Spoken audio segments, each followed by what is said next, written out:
बोलो जयकारा बोल मेरे श्री गुरु महाराज की जय। सभी गुरुमुख प्रेमियों से सप्रेम जय सच्चिदानंद। एक बार एक साधु ध्यान और तपस्या में लीन रहता था। जीवन का अधिकतर समय यानी अपनी जिंदगी का ज्यादातर समय गांव-गांव में घूमकर बिताया करता था। अपनी तप तपस्या करता था, ध्यान लगाया करता था। एक दिन वो साधु अपनी यात्रा पर निकला घूमने के लिए। अपने निवास स्थान से जो निकला तो चलते चलते एक छोटे से गांव के पास पहुंच गया। गांव में जब पहुंचा तो वहां एक बहुत पुराना मंदिर था, प्राचीन काल से बना हुआ मंदिर। उस मंदिर को देखकर साधु का मन हुआ कि थोड़ा बैठकर ध्यान लगाया जाए। तो साधु वहां भगवान की भक्ति में और भी अधिक पहले से गहरा हो गया, गहरा ध्यान लगाया, लीन हो गया। पहले साधु ने अपनी फटी हुई धूल से भरी हुई धोती को ठीक किया। भक्ति में गहरा होने लगा।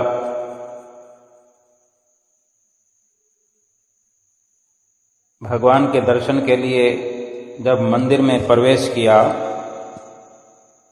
तो मंदिर में भगवान की मूर्ति के सामने हाथ जोड़कर साधु ने कहा, हे प्रभु, आप तो अत्यंत दयालु और कृपालु हैं। आपने मुझे बहुत कुछ दिया है। मैं आपके इस जीवन दान के लिए आपका दिल से, हृदय से आभार व्यक्त करता हूं। मैं आभारी हूं। आपका यही प्यार, यही आशीर्वाद मेरे ऊपर सदा बना रहे। और इस प्रकार से प्रार्थना कर रहा था, भक्ति में डूब रहा था। उस वक्त एक नास्तिक व्यक्ति जो मंदिर के पास ही बैठा था, साधु को ये बातें सुन रहा था। साधु की बातें सुनकर हंसने लगा, मजाक उड़ाने लगा। उसने साधु का मजाक उड़ाते हुए कहा, अरे तुम तो एक फटी हुई पुरानी धोती में घूम रहे हो, तेरे पास कुछ है भी नहीं। क्या है तुम्हारे पास? और तुम कह रहे हो भगवान को कि बहुत कुछ तुम्हें दिया है भगवान ने। ये कैसी अजीब सी बातें कर रहे हो? साधु से वो व्यक्ति कहता है। उस व्यक्ति को नास्तिक कहा जा सकता है। और यही इस दृष्टांत में उसको कहा गया कि एक नास्तिक व्यक्ति जो आया तो उसने ऐसी बात करी। क्योंकि जो नास्तिक होता है वही ऐसी बातें करता है भगवान पर जिसको विश्वास नहीं होता। वो क्या समझेगा किसी भक्त के भाव को, किसी साधु के स्वभाव को। तभी वो ऐसा कह रहा था कि क्योंकि साधु की जो दशा थी, दिन भर घूमता फिरता था, तो कपड़ों की दशा भी ऐसी हो ही जाती है और घूमने से थक भी जाता है इंसान। लेकिन भक्ति भाव रखने वाले, भक्ति करने वाले, भगवान से प्रीत करने वाले, वो भगवान से ऐसी ही बातें किया करते हैं। क्योंकि संतुष्ट है, वो संतोषी है। संसार में जो संतोषी प्राणी है, संतोष करने वाले कि जो भगवान ने दिया है उसमें खुश रहते हैं, भगवान की कृपा को बहुत ही पर्याप्त समझते हैं कि जो कुछ मिला है वो सब भगवान की कृपा से और वही पर्याप्त है। लेकिन नास्तिक व्यक्ति संसार का धन देखते हैं, संसार के साजो सामानों को भगवान की कृपा समझते हैं, लेकिन साधु के पास कुछ नहीं है और जो कपड़े पहने हैं वो भी धूल मिट्टी से भरे हुए हैं, फटे हुए हैं, लेकिन वो साधु संतुष्ट है। और भगवान से कितनी सुंदर बात वो अपने भाव से प्रकट कर रहा है, कह रहा है, बोल रहा है। और वो नास्तिक जो है, ना समझ है और उसका मजाक उड़ा रहा है। तो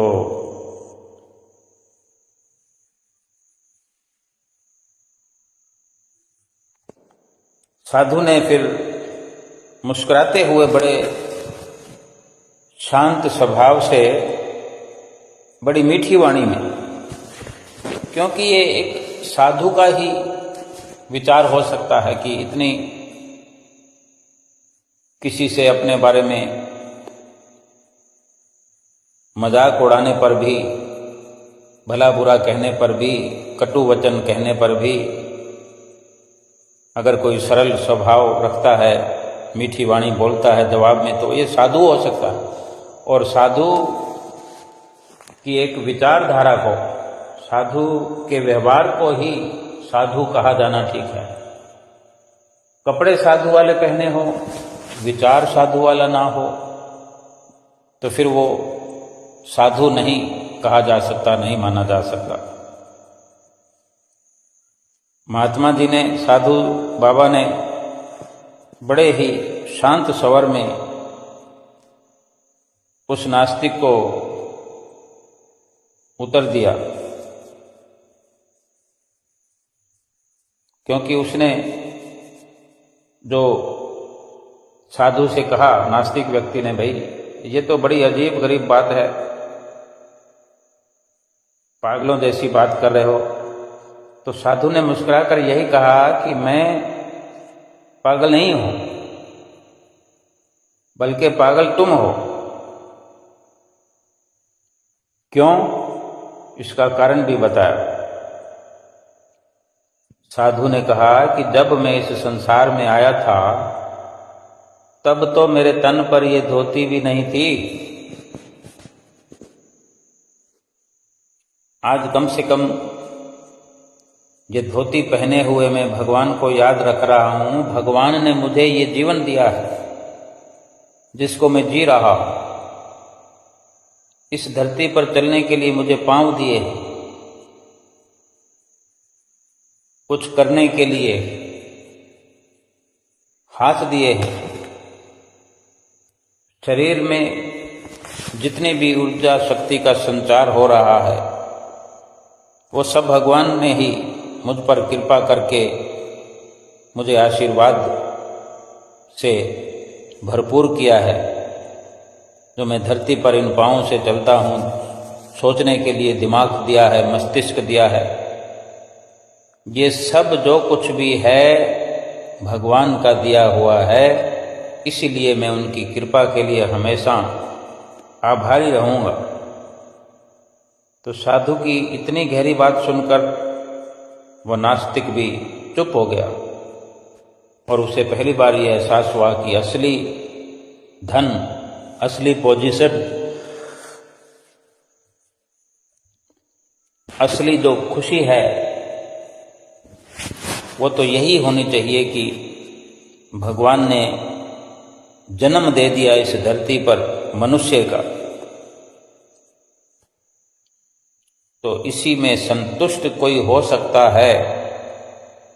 तो सारी खुशी तो इसी में भरपूर है कि इतना आला जीवन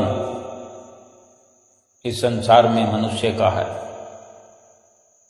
लेकिन ये सब दिखाई नहीं देता जिसको, वो संसार के झूठे पदार्थों में खुशी ढूंढता है, झूठे पदार्थों में सफलता मानता है, झूठी तरक्की में रात और दिन भगवान को भूला हुआ दुखी और परेशान होता है, हो रहा है। और वो भी समझने लगा कि वास्तव में संसार की भौतिक वस्तुओं में, सुख के सामानों में, जो कि क्षणभंगुर सुख है सामानों में, उनमें कहीं भी संतोष का नामो निशान नहीं। संतोष का धन तो प्रभु की दया से मिलता है कि हर वक्त इंसान शुक्राना करे। आज हम बड़े अच्छे से विचार कर सकते हैं कि महापुरुष कितना हमें मार्गदर्शन कराते हैं, सही राह पर चलाते हैं। हम बिछड़े हुए हैं जाने कब से, लेकिन हम वक्त के संत सतगुरु की चरण शरण में जो आ गए हैं, हमारा बिछोड़ा खत्म हो गया है। हमें सतगुरु ने भक्ति की राह पर लगाया, एक संतोषी जीवन हमें मनुष्य जीवन देने के बाद सतगुरु का जो मिलाप प्रभु ने कराया है, ये बहुत बड़ी दौलत है इस दुनिया में, अगर हम समझ सके। महापुरुषों ने वचन फरमाए हैं कि गौ धन, गज धन, बाज धन और रतन धन खान, जब आवे संतोष धन तो सब धन धूल समान। गौओं को भी पहले के जमाने में गौ धन कहा जाता था। ये चर्चा में रहता था कि कितनी गायें हैं किसके पास, गौधन कहा जा सकता था। और यही माना जाता था कि वो फलां व्यक्ति जो है इतनी गायों का धन अपने पास रखता है। गज धन, हाथियों का कितना झुंड है किसके पास, या एक प्रकार से कहें कि एक राजा के पास ही इतनी मिल्कियत होती थी। गायों का झुंड होता था, हाथियों का भी झुंड होता था, और हीरे मोतियों की, रत्नों की खान होती थी, क्योंकि राजा का उन सब पर अधिकार होता है।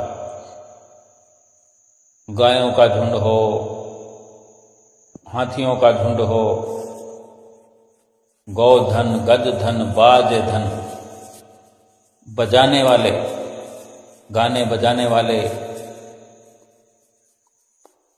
उनका भी, महफिल लगाने वालों का झुंड हो, मनोरंजन के सभी साजो सामान हो, फिर भी इसके बावजूद भी महापुरुषों ने दूसरी लाइन में फरमाया है कि जब आवे संतोष धन तो सब धन धूल समान। ये जितने भी धन हैं, राजा महाराजाओं की जो हकीकत है, जो स्थिति है, उस पर महापुरुषों ने रोशनी डाली है कि सब कुछ होने पर भी, अपार धन संपत्ति का कोई मालिक बन जाए, राजा के पद पर आ जाए, लेकिन अगर संतोष नहीं है किसी को, संतोष रूपी धन नहीं है, तो बाकी सारे धन मिट्टी के समान है, धूल के समान है।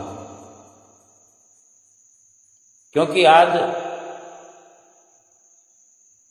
एक भगवान का भक्त जो है संसार की धन दौलत संपदा को ठोकर मार देता है। जब तक उसे संसार का धन बहुत कीमती लगता है, संसार के सामानों में सुख नजर आता है, संसार के सामानों में अपनत्व बना रहता है, संसार की तरक्की को तरक्की समझता है, तब तक उसमें से कुछ भी वो भगवान के लिए भी छोड़ता नहीं है, भगवान को ही छोड़ करके भटकता रहता है। लेकिन जब समझ आने लगती है तो भगवान के लिए वो संसार की सारी धन संपदाएं धीरे धीरे छोड़ना शुरू कर देता है, त्याग करना शुरू कर देता है। हमारे पास क्या है? तन मन धन, ये शरीर है, मन है यानी हमारे विचार है, सोच है, हमारी विचारधारा है, और धन जो संसार का सब कुछ आ गया उसमें। तो तन मन धन जब समझ आ जाए कि ये सब एक दिन हमारे हाथों से छूट जाएंगे, ये अपने नहीं है, ये सब झूठा है, झूठा पसारा है, पूरा संसार झूठा पसारा है, ये शरीर भी झूठा है, जिस धन के पीछे हम भाग रहे हैं वो भी झूठा है, और मन की जितने भी विचारधारा है अगर उसमें भगवान का जिक्र नहीं है, भगवान का फिक्र नहीं है, भगवान का चिंतन नहीं है, वो भी झूठा है। जब समझ आने लगती है सच और झूठ की, तो फिर वही इंसान इस शरीर से सेवा करने लगता है, शरीर को सेवा में लगाता है,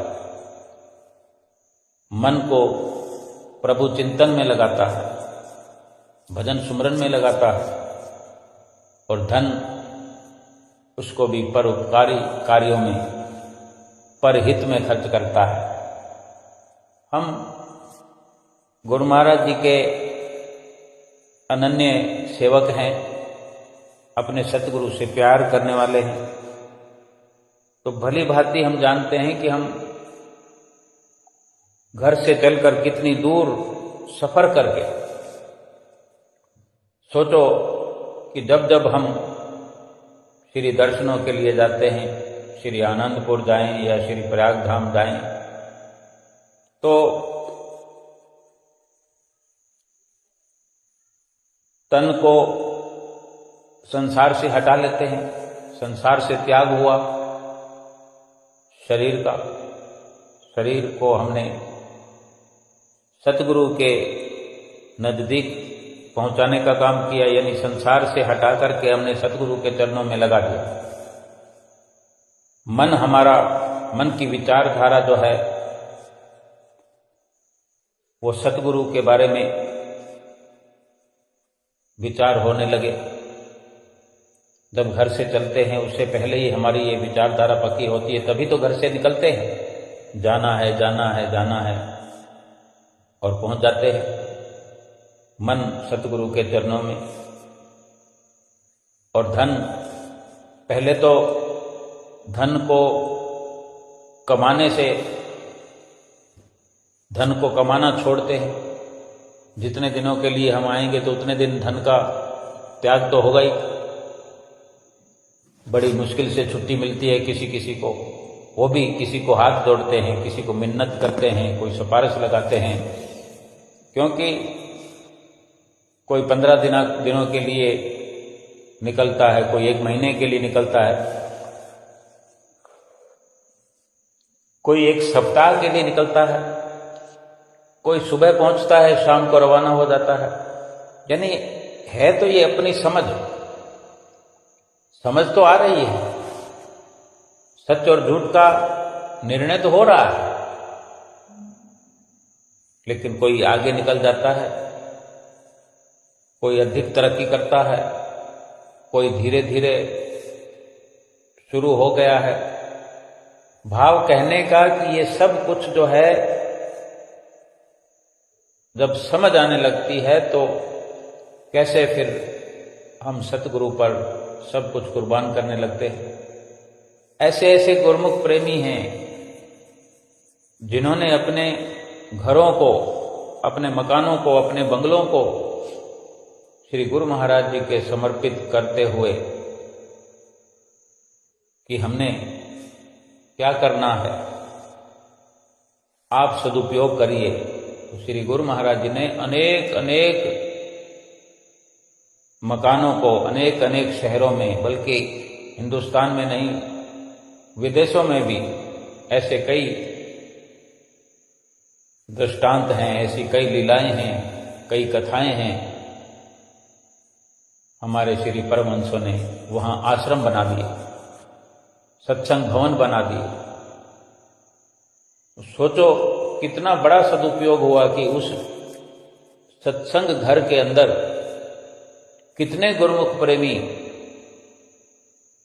रोज के रोज भगवान का भजन करने के लिए, भगवान का स्मरण करने के लिए, सेवा करने के लिए, आरती पूजा करने के लिए वहां पहुंचते हैं। और जहां संगत गुरुमुख प्रेमियों की होती है, भगवान के भक्तों की होती है, तो भगवान भी तो वहीं पहुंचते हैं। एक बार महर्षि नारद जी भगवान के पास भगवान का दर्शन करने गए और देखा तो वैकुंठ में पहुंचकर देखा भगवान वहां पर थे नहीं। थोड़ा इंतजार किया और भगवान आ गए। तो भगवान ने नारद जी को देखकर पूछा भी, आओ नारद, हालचाल पूछा, कैसे हो? तो नारद ने कहा कि मैं तो ठीक हूं भगवान, दर्शन करने आया था, लेकिन मेरे मन में एक विचार आया है। आप मुझे बताओ कि क्या आप हर वक्त वैकुंठ में नहीं रहते हो? वैकुंठ जो मैंने खाली देखा, हर कोई जानता है कि वैकुंठ में भगवान रहते हैं। मैं ये पूछना चाहता हूं कि आप हर समय वैकुंठ में नहीं रहते हैं, तो फिर कहां आप योग साधना करने वालों के दिल में हर वक्त रहते हैं? या आप, जो नारद जी ने पूछा, तो क्या आप योग करने वाले, साधना करने वाले योगियों के हृदय में रहते हो हमेशा? भगवान कहते, मैं वैकुंठ में तो हर वक्त नहीं रहता।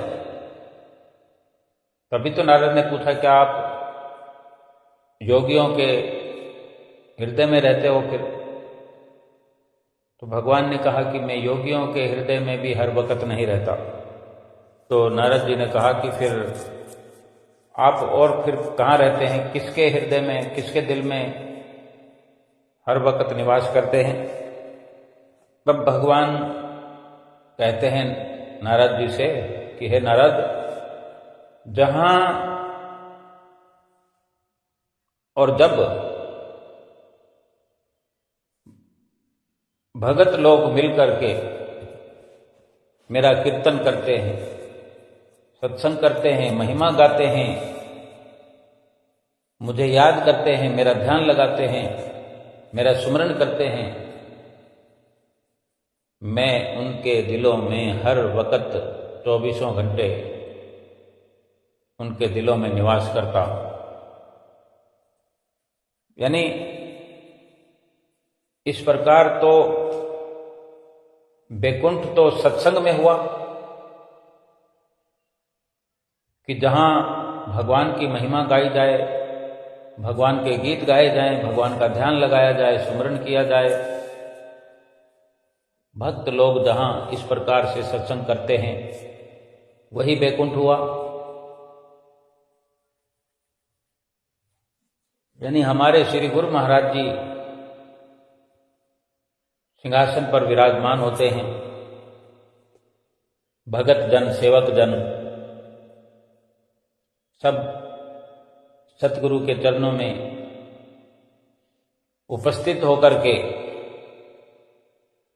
सत्संग रूपी तीर्थ में गोता लगा रहे होते हैं। निश्चित तौर पर, निश्चित रूप से सतगुरु के रूप में ही भगवान स्वयं स्थूल रूप से, प्रत्यक्ष रूप से विराजमान होते हैं और सूक्ष्म रूप से हर उस भक्त के, उस सेवक के दिल में विराजमान होते हैं जो नित्य निरंतर सतगुरु के वचनों की पालना करते हैं, सतगुरु का ध्यान करते हैं, सतगुरु का स्मरण करते हैं। तो हर गुरुमुख के दिल में भी वैकुंठ है, हर गुरुमुख के दिल में जो भगवान बसते हैं तो उसका दिल वैकुंठ हो गया, उसका दिल भक्ति से भरपूर हुआ और वो सत्संग, वो तीर्थ, वो प्रत्यक्ष रूप में, स्थूल रूप से वैकुंठ है। कहीं ना कहीं सत्संग होता रहता है, कहीं ना कहीं गुरुमुख प्रेमी सत्संग, महिमा, भजन, कीर्तन गाते ही रहते हैं। इतना बड़ा संसार है, 24 घंटे कहीं ना कहीं कीर्तन होता ही रहता है। अनुमान लगाओ, कहीं रात है तो कहीं पर दिन भी है संसार में, कहीं 4 बज रहे हैं तो कहीं 5 बज रहे हैं, कहीं 5 बज रहे हैं तो कहीं 6 बज रहे हैं, कहीं सुबह है तो कहीं शाम है, कहीं दोपहर है। और इसी प्रकार से हर जगह सत्संग हो रहा है। एक शहर की बात करें, एक शहर, बड़े शहरों में अगर कहीं अधिक सत्संग भवन होते हैं तो सबका एक टाइम नहीं होता। एक रविवार की बात कर लें, केवल बुधवार की बात कर लें कि हर रविवार और बुधवार को विशेष सत्संग होता है, भजन कीर्तन होता है, सुमरन होता है।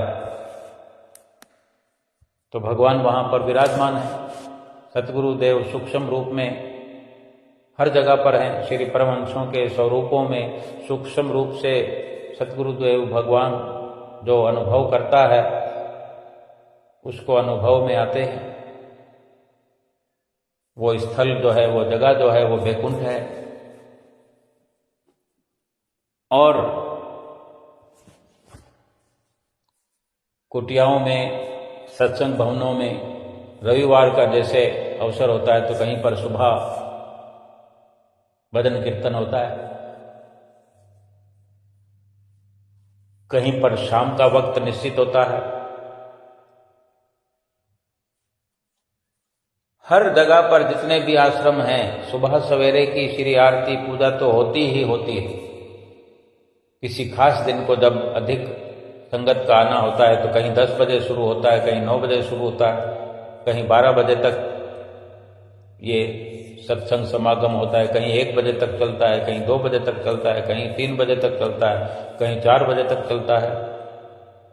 भाव कहने का यही है कि अगर हम ये विचार करें तो 24 घंटे सत्संग इस संसार भर में हो रहा है। जहां नहीं हो रहा तो वहां हो रहा है। भगवान सूक्ष्म रूप से तो हर जगह व्यापक हैं, कण कण में भगवान हैं।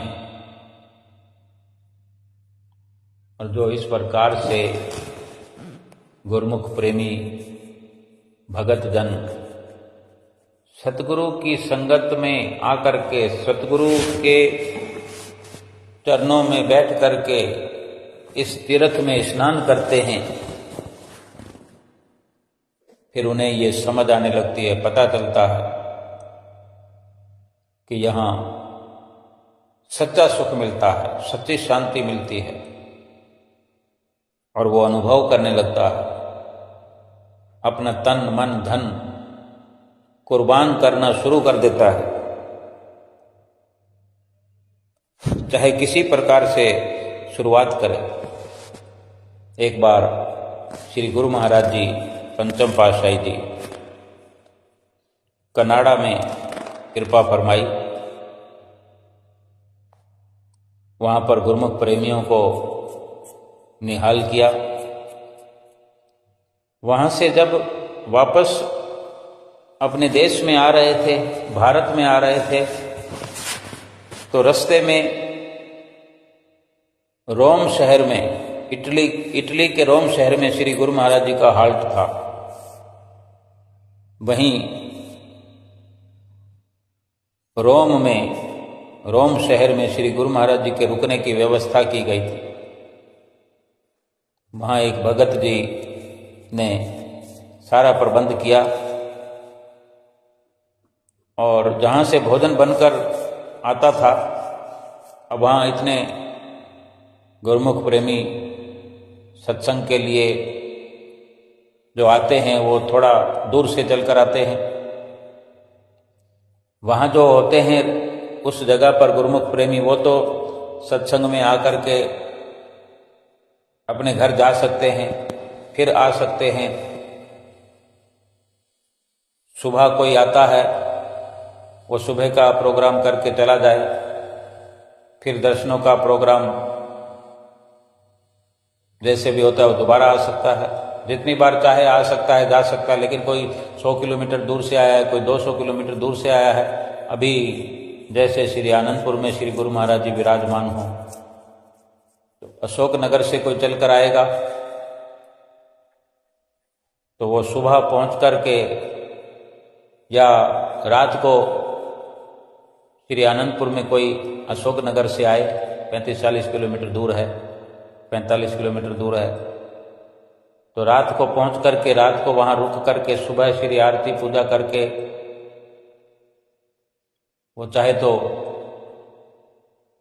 अपने ऑफिस, अपने काम धंधे पर वापस आ सकता है, या शाम को पहुंच सकता है अपने घर वापस, रात को अपने घर जाके सोए, सुबह की श्री आरती पूजा भी करे, शाम के दर्शन भी करे, शाम की संध्या वेले की श्री आरती पूजा भी करे।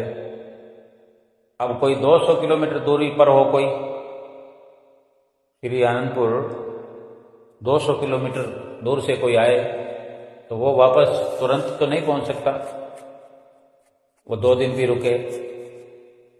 तो खाना खाने के लिए व्यवस्था श्री गुरु महाराज जी ने, श्री दरबार में तो बहुत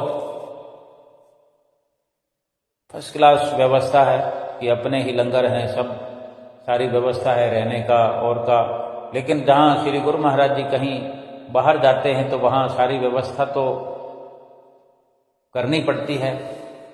तो वहाँ भी रोम में जब श्री गुरु महाराज जी पधारे तो वहाँ रुकने की व्यवस्था जो हुई थी, तो एक भगत जी ने जो सारा प्रबंध किया था, तो भोजन बनकर भी जहाँ से आता था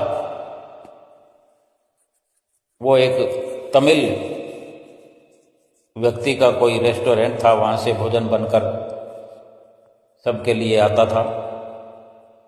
क्योंकि श्री गुरु महाराज जी का थोड़ा ही प्रोग्राम होता है, 2 दिन का भी अगर प्रोग्राम हो कहीं पे, तो सारी व्यवस्था फिर ऐसी होती है कि गुरुमुख प्रेमी जो दूर से आते हैं, आसपास के इलाकों से सभी गुरुमुख प्रेमी पहुंच जाते हैं।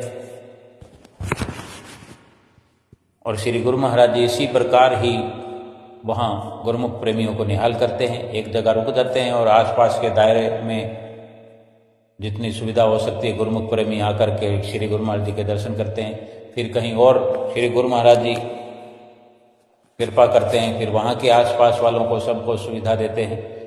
तो वहाँ जो रेस्टोरेंट से खाना बन के आता था, वो रेस्टोरेंट एक तमिल व्यक्ति का था, तमिलनाडु के व्यक्ति का रेस्टोरेंट था वहाँ पर। तो जब श्री गुरु महाराज जी वापस जाने लगे, वापस जाने का प्रोग्राम बना, तो जो भगत जी सारा इंतजाम देख रहे थे, व्यवस्था कर रहे थे, तो वो उस रेस्टोरेंट वाले का हिसाब करने के लिए गए। भाई जितना वहाँ से भोजन बन करके आया, तो अब पूरा प्रोग्राम समागम पूरा हो गया, तो हिसाब करने गए। तो वो तमिल व्यक्ति जो था रेस्टोरेंट वाला, वो विनती करता है उस वक्त, भगत जी से कहता है, मुझे अपने श्री गुरु महाराज जी के दर्शन तो करवा दो, मुझे अपने श्री गुरु महाराज जी के पास तो ले चलो, मैं भी उनके दर्शन करूं, इतना मेला लगा हुआ है आपके वहाँ। तो श्री गुरु महाराज जी से भगत जी ने विनती करी। उस प्रेमी को, अब यूं तो वो तमिल व्यक्ति है, लेकिन इस प्रकार से जो उसकी जिज्ञासा थी, उसका विचार था, तो फिर वो प्रेमी का दर्जा उसको उसी वक्त मिल गया। और अब उस प्रेमी को जो दर्शन करने का सौभाग्य मिला, श्री गुरु महाराज जी ने जो उसको आने के लिए अपनी मौज फरमाई, तो वो दर्शन करने आया श्री गुरु महाराज जी के पास। तो उन भगत जी ने जो सारा इंतजाम देखते थे, और उन्हीं ने श्री गुरु महाराज जी से विनती करी थी। तो श्री गुरु महाराज जी से वो विनती करने लगे भगत जी कि इन भगत जी ने, इनका रेस्टोरेंट है, इन्हीं ने सारा भोजन हम सबको करवाया है, और बड़े प्रेम से इन्होंने भोजन तैयार करवाया है, यहाँ भिजवाया है। इतनी विनती भगत जी ने की उस तमिल व्यक्ति के लिए। तब श्री गुरु महाराज जी ने वचन फरमाए कि भोजन कोई भी अगर प्रेम से बनाता है तो उससे तृप्ति जरूर हो जाती है, बड़ी आसानी से उस भोजन को खा करके तृप्त हुआ जा सकता है। तो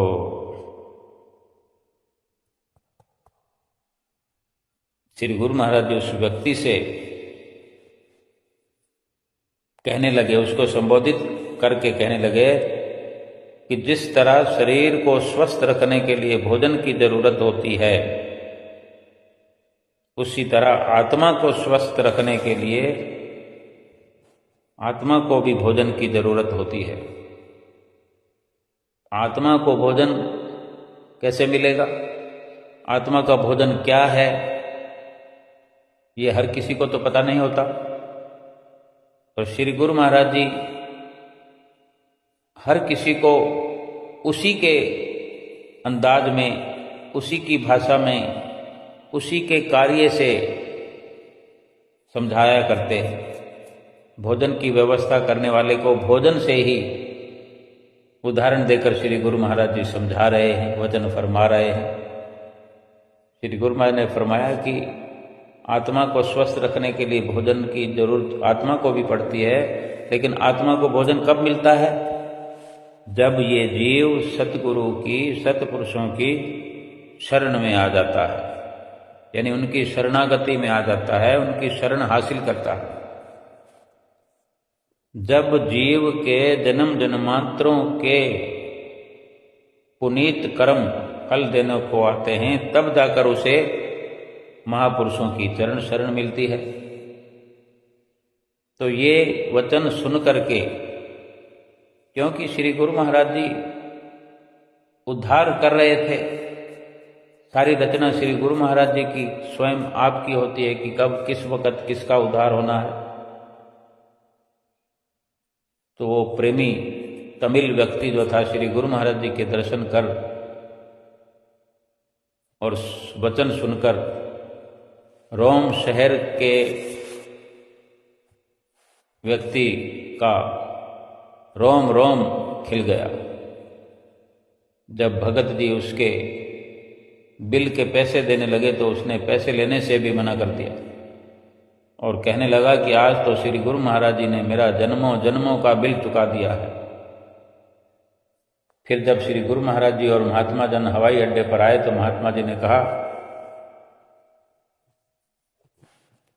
उस प्रेमी के बारे में, तमिल व्यक्ति के बारे में महात्मा जी ने कहा, स्वामी जी साड़ी इत्थे नवी संगत बन गई है, क्योंकि उस प्रेमी ने शरणागति हासिल कर ली। तो श्री गुरु महाराज जी ने फरमाया कि ये नई संगत नहीं सी, ये जन्मां दी विछड़ी हुई रूह सी जिहड़ी अज सानू मिली है। यानी कोई कहे कि मैं किसी संगत को लाया हूं, बेशक वो जरिया बन करके पुरुषार्थ करते हुए, सेवा भाव से सेवा करते हुए अपने वक्त को सफल करता है, लेकिन श्री गुरु महाराज जी का जो इशारा है, जो गुरु महाराज जी समझाना चाहते हैं, वो यही इशारा है कि सभी गुरुमुख प्रेमी हम जो बिछड़े हुए हैं, हम नए नहीं हैं। आज कोई भी अगर पहली बार श्री गुरु महाराज जी के दर्शन कर रहा है या दर्शन करने का विचार कर रहा है, तो ये सोच लो, ये यकीन कर लो कि पहली बार नहीं मिल रहे हैं। जो अभी नहीं मिले हैं श्री गुरु महाराज जी के, जिसने दर्शन नहीं किए हैं और करने का विचार कर रहा है, अपने अंदर ये विचार हिलोरें ले रहे हैं, उथल पुथल मची हुई है कि मैं कब जाके दर्शन करूं, तो यकीनन ये पहली बार मिलन नहीं होगा, बल्कि अनेकों बार हम पहले मिलते आए हैं, बिछड़े हुए थे और फिर से मिल रहे हैं। लेकिन हम हैं, हमारा नाता जो है जन्मों जन्मों का है। ऐसे अनेक प्रसंग आते हैं कि सत्संग में सत्पुरुषों के बैठ करके कितना हमारे अंदर उथल पुथल होती है। कोई ऐसे विचार, ऐसे विराग उत्पन्न होते हैं कि काया पलट होके रह जाता है। एक सत्संग का प्रसंग है कि क्या कुछ सत्संग से हमें समझ आने लगता है, सत्संग का क्या लाभ हमें होने लगता है। कि एक जगह सत्संग हुआ करता था, कोई महात्मा जी सत्संग किया करते थे, नित्य प्रति सत्संग हुआ करता है जहां सत्संग भवन होते हैं। एक प्रेमी जो हमेशा आया करता था, उसको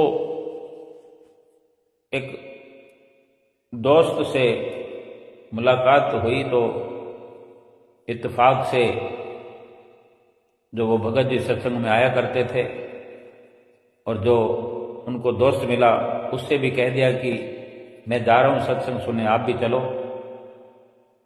और उसने कहा ठीक है चलो, वो भी चल पड़ा, पहली बार आया। अब सत्संगी की, सत्संग करने वाले सत्संगी की कोई संगत करेगा तो वो भी सत्संगी बन ही जाएगा। ये सब सत्संग का प्रताप है।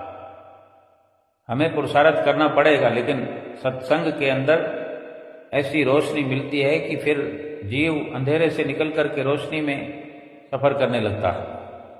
वो नया प्रेमी जो उसके साथ हो लिया, चल पड़ा, सत्संग में पहुंच गए। महात्मा जी ने सत्संग सुनाया, सभी अपने अपने भाव के अनुसार सत्संग का लाभ प्राप्त करते हैं और कर रहे थे। सत्संग की समाप्ति हुई, सब चल पड़े।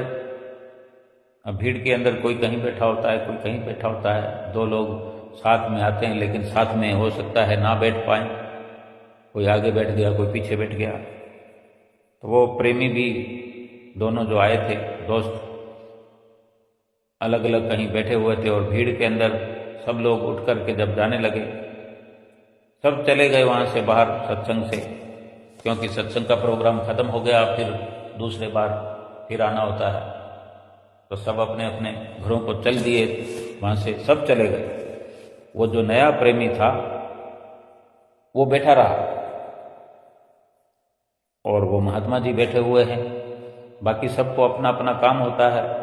महात्मा जी के शिष्य वगैरह सब अपने काम में लगे थे, किसी का कोई ध्यान नहीं। एक महात्मा जी ने देखा कि एक प्रेमी जो है बैठा हुआ है और सिर को अपनी गर्दन को झुकाए हुए बैठा है, मुंह ऊंचा नहीं कर रहा, ना खड़ा हो रहा है। तो महात्मा जी ने देखा और अनुभव किया कि ये व्यक्ति जो है, ये प्रेमी जो है, मुंह नीचा किए हुए, गर्दन को नीचे झुकाए हुए रो रहा, सुबक रहा।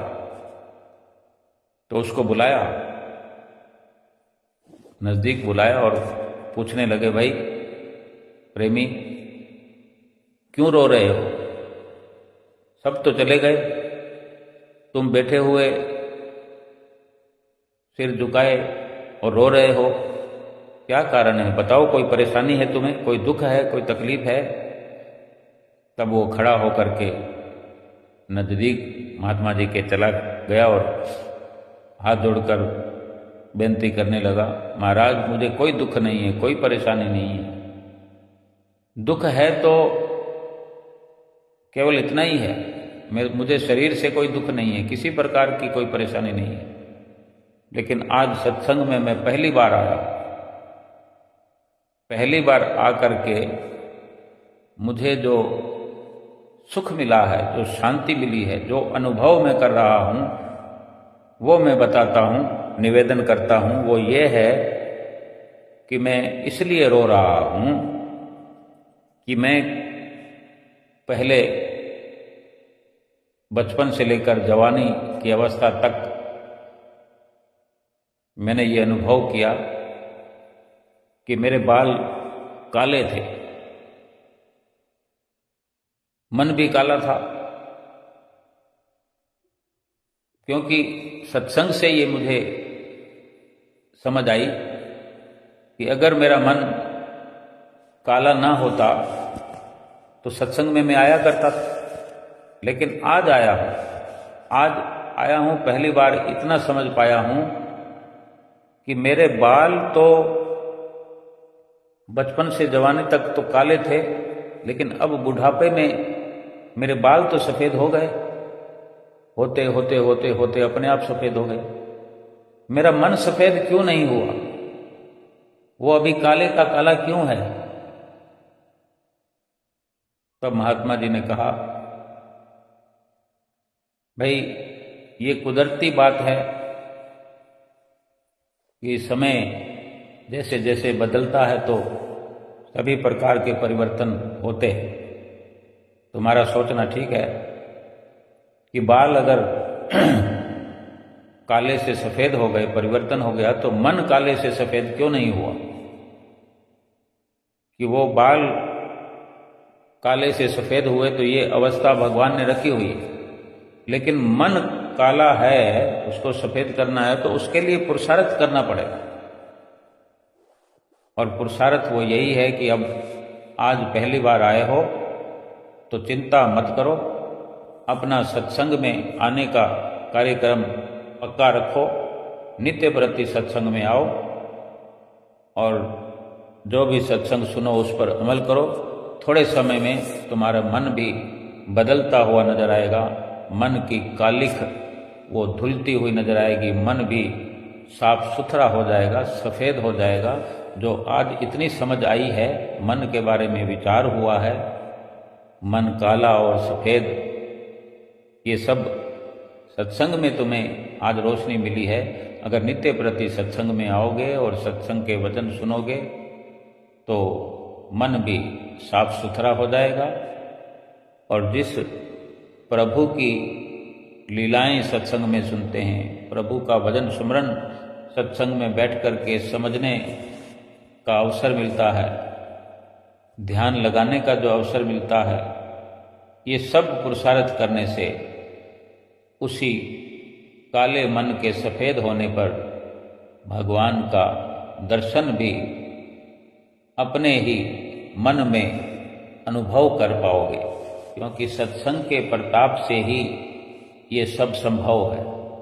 जैसे कि वर्णन भी होता है, प्रेमी गाया करते हैं कि सत्संग है मान सरोवर, सुखों की खान बंदे, सत्संग में ही मिलते हैं सचमुच भगवान बंदे। कि सत्संग जो है वो तीर्थ है, बल्कि बड़ा तीर्थ है, बड़े से बड़ा तीर्थ है। इस तीर्थ से बड़ा तीर्थ और कोई नहीं है, सत्संग रूपी तीर्थ से कोई और बड़ा तीर्थ नहीं है, जहाँ पर मन की मेल धुलती है, मन का कालापन धुल जाता है, मन साफ सुथरा हो जाता है, मन खुशियों में झूमने लगता है, मन के विचार बदलने लगते हैं, परिवर्तन ऐसा होता है कि सारी कालिख मन की धुल जाने पर भगवान इस मन रूपी शीशे में, क्योंकि मन में इतनी चमक आ जाती है, विचारों में इतनी चमक आ जाती है कि इसी आईने में भगवान हूबहू नजर आने लगता है, भगवान का दीदार होने लगता है। और यही सत्संग की महिमा है, यही सत्संग की उपमा है। जो गुरुमुख प्रेमी सत्संग में आकर के थोड़ा पुरुषार्थ करते हैं सतगुरु के वचनों पर अमल करने का, थोड़ा प्रयास करते हैं। हमारे श्री परमहंसों ने जो ये सिलसिला भक्ति का चलाया है, 5 नियम बनाए हैं, 2 घंटे भजन अभ्यास जरूरी बताया है। जो गुरुमुख प्रेमी सतगुरु के वचनों पर अमल करते हैं, 5 नियमों की पालना करते हैं, 2 घंटे भजन अभ्यास करते हैं, उनका ये लोग सुखी हो जाता है, जीवन भर सुखी रहते हैं। तन का सुख, मन का सुख, धन का सुख, यानी सभी प्रकार के सुख इस संसार में प्राप्त करते हुए परलोक भी संवर जाता है। बोलो जयकारा बोल मेरे श्री गुरु महाराज की जय।